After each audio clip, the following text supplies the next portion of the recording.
Welcome all. इस video में Nifty का एनालिसिस देख लेते हैं। कल वीकली एक्सपायरी है निफ्टी की, तो क्या मेरा प्लान रहेगा कल के लिए, मैं कहाँ ट्रेड प्लान करने वाला हूँ या फिर क्या प्राइस एक्शन एग्जैक्टली मुझे दिखाई दे रहा है, मैं एक्सप्लेन करता हूँ आपको। और ये भी देख लेते हैं कि मंडे था आज, मैंने एग्जैक्टली क्या किया, क्योंकि आज मेरा एसएल वाला दिन रहा है। क्यों एसएल वाला दिन रहा है? क्योंकि जो मेरा व्यू था उसके अगेंस्ट जाके मार्केट ने काम किया है।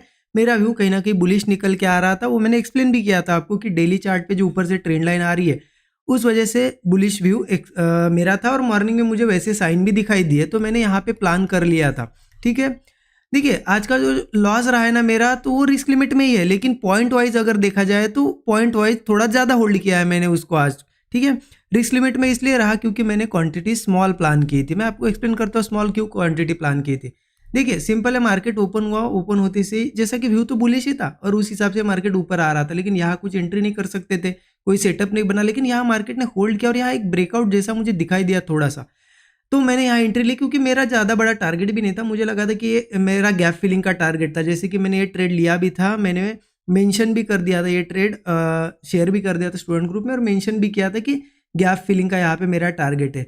और यहाँ पे मैंने स्मॉल क्वांटिटीज प्लान की थी, ये भी मेंशन किया था। क्यों? क्योंकि देखिए मार्केट सीधा सीधा आ रहा था, अब मुझे लगा था कि इसी फ्लो में निकल जाएगा, इसलिए मैं वो अपॉर्चुनिटी छोड़ना नहीं चाहता, तो एंट्री तो ले ली थी मैंने। लेकिन एक ये भी था कि सीधा आया है तो पहले थोड़ा रिट्रेस करेगा इन लेवल्स पे, इसीलिए मैंने क्वांटिटी स्मॉल ली और मैंने होल्ड भी किया। जब मार्केट यहाँ पे नीचे आ रहा था ना, देखिए कैसे छोटी छोटी कैंडल्स गैप्स बनाते हुए आ रहा था, तो क्लियर था कि एक बार ऊपर जाएगा मार्केट। वैसे गया भी ऊपर, देखिए एंट्री लेवल के आसपास यहाँ पे आया वापस मार्केट, फिर से यहाँ नीचे था, मैंने होल्ड ही किया इन लेवल्स तक, ठीक था होल्डिंग।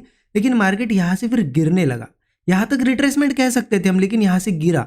लेकिन मैंने क्या किया ना, वो पोजीशन क्वांटिटी स्मॉल थी, इस वजह से मैंने होल्ड ही करके रखा, क्योंकि मेरा प्लान ये था कि अगर इन्हीं लेवल्स के आसपास कहीं क्लोजिंग हो जाती है 330 तक, तो मैं होल्ड करके चला जाऊंगा, कल यहाँ पे वो ऊपर निकल जाएगा, ये मेरा प्लान था। लेकिन मार्केट थोड़ा बहुत अच्छा खासा नीचे आके गिरा, मतलब जो प्रीमियम मैंने लिया था 50-60% वो डाउन हो गया था ऑलरेडी इन लेवल्स के पास।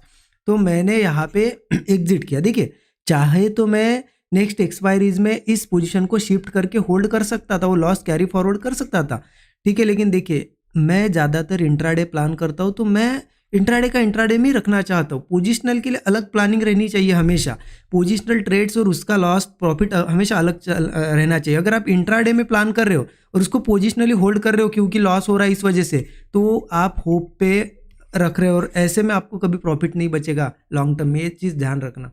ठीक है, तो ये मेरा आज के ट्रेड का अपडेट था। ये सभी चीज़ मेंशन कर दी थी मैंने मॉर्निंग में कि मैं यहाँ कम क्वांटिटी ले रहा हूँ क्योंकि रिट्रेसमेंट आएगी थोड़ी बहुत, लेकिन रिट्रेसमेंट से मार्केट सेलिंग में ही आ गया। अब कल क्या करना है एग्जैक्टली, देखिए कल का मेरा प्लान क्या है। मैं सबसे पहले डेली चार्ट पे आपको दिखाता हूँ एग्जैक्टली क्या यहाँ पे दिख रहा है। ये डेली चार्ट पे आपको एक ट्रेंड लाइन दिख रही होगी। अब देखिए मार्केट यहाँ से गिरा था, पहले यहाँ से गिरा, इस ट्रेंड लाइन के बहुत ही पास आ गया, थोड़ा सा ही डिस्टेंस बचा हुआ है। कैसे आया? खींचते खींचते गैप अप करके आया है। क्यों? क्योंकि इसको ये टेस्ट करना है। अब यहाँ से गिरना ऐसा मैंने तो ज़्यादातर देखा ही नहीं है। मार्केट जब ऐसी ट्रेंड लाइन्स होती है उसको टेस्ट करता है और फिर गिरता है। हाँ, भले ही यहाँ टेस्ट कर लेता तो मैं इन 2-3 दिनों में सेलिंग के भी ट्रेड प्लान करता, लेकिन मैं सेलिंग साइड जा क्यों नहीं रहा हूँ क्योंकि प्राइस एक्शन मुझे अलाउ नहीं कर रहा है। क्योंकि जिस तरीके से मैं प्राइस एक्शन को फॉलो करता हूँ मुझे कॉन्फिडेंस ही नहीं आ रहा है कि यहाँ से मैं सेल करूँ।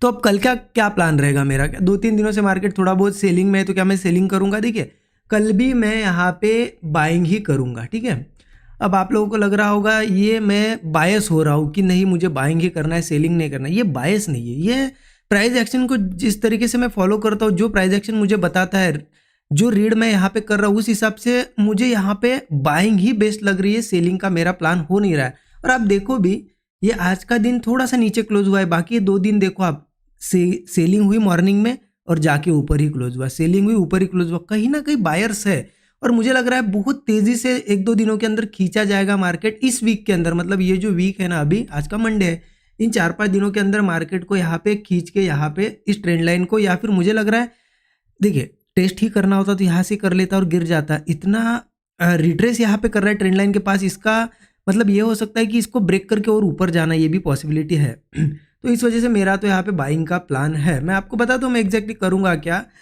ठीक है, 15 मिनट चार्ट पे चलिए। देखिए 15 मिनट चार्ट पे आ गए, ऊपर ट्रेंड लाइन आपको शो हो रही है, बिल्कुल लेवल भी बता देता हूँ। ट्रेंड लाइन आ जाएगी लगभग 25 470 450 के आसपास, इन लेवल्स के आसपास ट्रेंड लाइन है। आप मार्क करोगे तो आपको पता चल जाएगा। अब मेरा सिंपल एक प्लान है, गैप अप हो सकता है मार्केट, फ्लैट या गैप डाउन, ये तीनों में से एक कोई कुछ हो सकता है, इससे अलावा तो कुछ नहीं होगा। तो कहीं पे भी ओपन हो, मैं एक ही चीज़ देखने वाला हूँ मार्केट में कि मार्केट कहीं पे भी ओपन हो, ओपन होने के बाद एक ऐसा सपोर्ट क्रिएट करे बस। सपोर्ट क्रिएट करने के बाद अगर उस सपोर्ट के ऊपर होल्ड कर पाता है, क्योंकि देखिए मार्केट को गिरना होता है तो क्या होता है, सपोर्ट्स धीरे धीरे ब्रेक करता है एक एक सपोर्ट, लेकिन मार्केट ऐसा नहीं करता है। अगर वो होल्ड कर पाता है सपोर्ट के ऊपर और कोई ब्रेकआउट बनाता है तो मैं यहाँ पे ट्रेड लूंगा। लेकिन देखिए हमें डेली क्या देखने को मिल रहा है, आज भी कैसा थोड़ा ब्रेकआउट दिखाया और नीचे आया मार्केट, तो मैं क्या करूंगा यहाँ पे कि क्वांटिटी थोड़ी सी ऐड करूंगा, पहले पूरी नहीं करूंगा, एक साथ ऐड करूंगा, क्योंकि अगर थोड़ी सी ऐड करूंगा, अगर अगेंस्ट भी जाता है तो छोटा लॉस होगा, लेकिन अगर थोड़ी सी ऐड करूंगा, जैसे ही मार्केट मेरी डायरेक्शन में सस्टेन करने लगे, ऊपर की कैंडल्स ग्रीन कैंडल्स बनाने लगे, तो मैं धीरे धीरे मेरी पूरी क्वांटिटी फिर ऐड कर लूंगा जितनी मुझे करना है।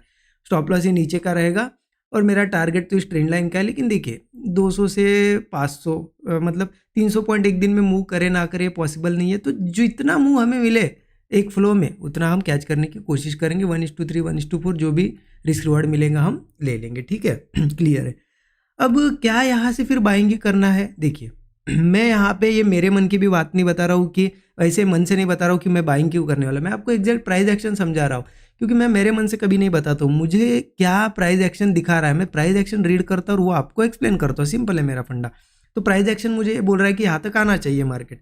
अब ये भी हो सकता है 1-2 दिन और यहीं पे रहे फिर आए, या फिर हो सकता है थोड़ा नीचे जाके आए, ये भी पॉसिबिलिटी है। इसीलिए तो मैं सेटअप बनने के बाद ट्रेड ले रहा हूँ, ऐसा तो नहीं ले रहा हूँ कि चलो ओपन हुआ और ओपन होते से मैं बस 9-15 को बाइंग ही कर रहा हूँ धड़ल्ले से, ऐसा नहीं कर रहा हूँ। अगर सेटअप दिखता है बुलिश तभी ले रहा हूँ, अगर ये सेटअप चलेगा तो मुझे प्रॉफिट होगा। तो अब मैं ये नहीं बोल रहा हूँ कि आप भी वैसा ही करो। देखिए मैं प्राइस एक्शन क्या चल रहा है बताता हूँ और उस हिसाब से मैं प्लान करता हूँ।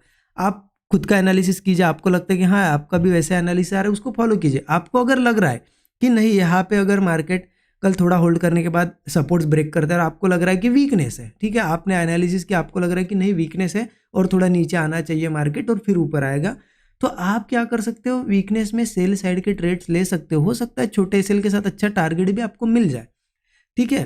क्योंकि बायस कभी नहीं होना है, कुछ लोग बायस होते हैं। मैंने अगर प्राइस एक्शन आपको बता दिया कि ऐसा अभी बना हुआ है, बुलिश जाने वाला है मार्केट, तो बायस होंगे, वो क्या करेंगे, हर सेलिंग में यहाँ पे बाय करेंगे कि नहीं नहीं ऊपर आने ही वाला है।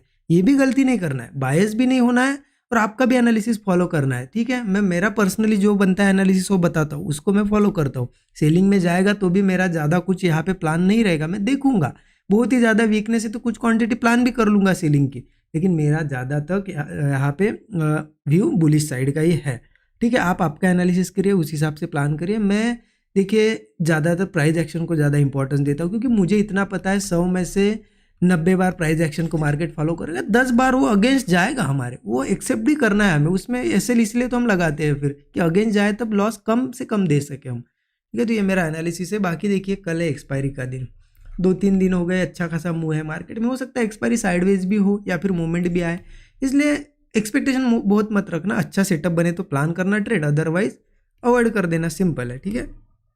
Thank you so much everyone.